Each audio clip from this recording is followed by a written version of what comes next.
డాలస్లో సీతారామ కళ్యాణం అంగరంగ వైభవంగా జరిగింది. వేలాదిగా భక్తులు పాల్గొని కార్యక్రమాన్ని జయప్రదం చేశారు.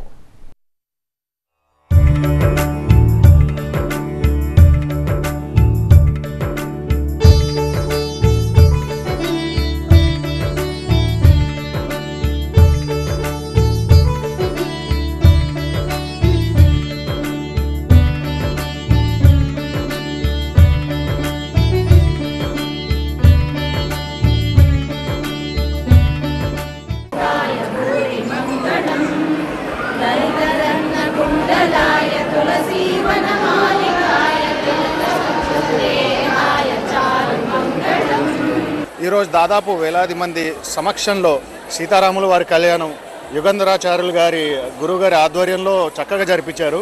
అలానే ఈ కార్యక్రమం కాకుండా దీంతో పాటు దాదాపు 5-6 కమ్యూనిటీస్ కలిసి కట్టుగా వచ్చి ఈ కార్యక్రమాన్ని చేసుకోవడం జరుగుతుంది. అయితే ఈరోజు ప్రత్యేక కార్యక్రమం గురించి గురువుగారు మీ మాటలో చెప్పండి. మీరు ఈ కార్యక్రమం విశేషాలు ఏంటి? చాలా విశేషం. అయోధ్య రాముడు వేంచేసి కొత్తగా నూతన ఆలయంలో ప్రతిష్ఠితుడైనటువంటి వేళ ఈ ఉగాది నుంచి శ్రీరామనవమి వేడుకలు చాలా ఘనంగా జరుగుతాయి. ఇక్కడ ఉండే కమ్యూనిటీస్లో తుష్టి పుష్టి అంటే భౌతికమైన సంపదలతో పాటు ఆధ్యాత్మికమైన సంపద వీళ్ళకి చాలా శ్రద్ధ. ఆ వారసత్వ సంపదను కాపాడుకోవాలనే తపన. ఈ చిన్నారులను చాలా అందంగా తయారు చేసి సంగీతము, నృత్యము ఇలాంటి వాటిలో చక్కగా అభినవేశం కలిగేలా చేశారు. ఇక్కడ ఈ యొక్క కార్యక్రమానికి మనకి ప్రత్యేకంగా ఆర్గనైజ్ చేస్తున్న చీఫ్ ఆర్గనైజర్స్ ఉన్నారు మనతో పాటు. శ్రీకాంత్, మీ మాటలో చెప్పండి, ప్రత్యేకంగా ఈ కార్యక్రమం గురుగారి సమక్షంలో జరుపుకోవటం. సో అయోధ్యలో రామాలయం నిర్మించటం ఒక పెద్ద ఇన్స్పిరేషన్ దీనికి. తర్వాత మోడీ గారు అసలు పాలిటిక్స్ అనేది ఈ ఈవెంట్లోకి తీసుకురాకపోవటం అదొక ఇన్స్పిరేషన్.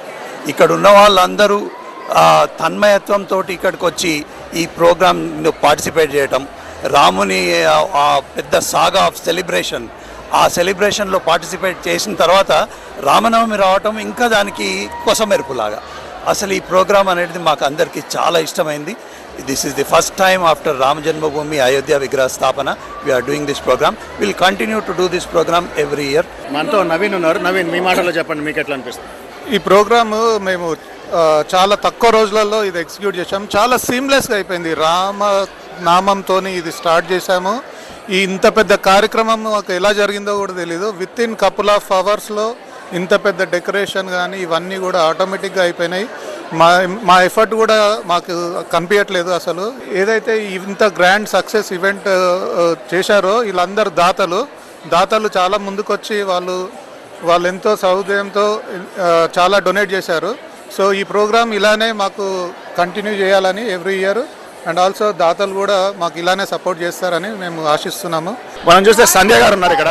సంధ్య గారు, మీ మాటల్లో మీరు చెప్పండి ఈ కార్యక్రమం గురించి. చాలా ఆనందంగా ఉందండి. ఇక్కడ డాలస్లో ఫ్రిస్కోలో ఉన్న నేబర్హుడ్స్ అందరూ కలిసి, తెలుగు వాళ్ళందరూ ఒకటే చోట under the same roof Ugadi and Sriramanavami celebrate చేసుకోవటం అంటే సాధారణమైన విషయం కాదు. And we are all happy for it.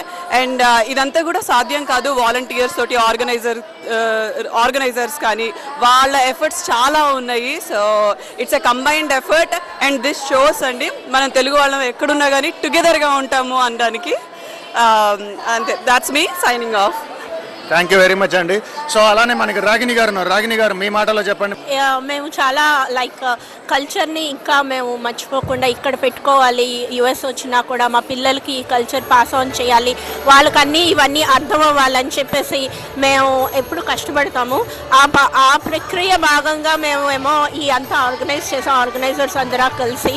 So ఇప్పుడు ప్రతి ఒక్కళ్ళు పిల్లలకి వాళ్ళకి తెలుస్తుంది ఈ పండగ అంటే ఏంటి, రామనవమి అంటే ఏంటి, ఉగాది అంటే ఏంటి, భరతనాట్యం అంటే ఏంటి, కూచిపూడి అంటే ఏంటి.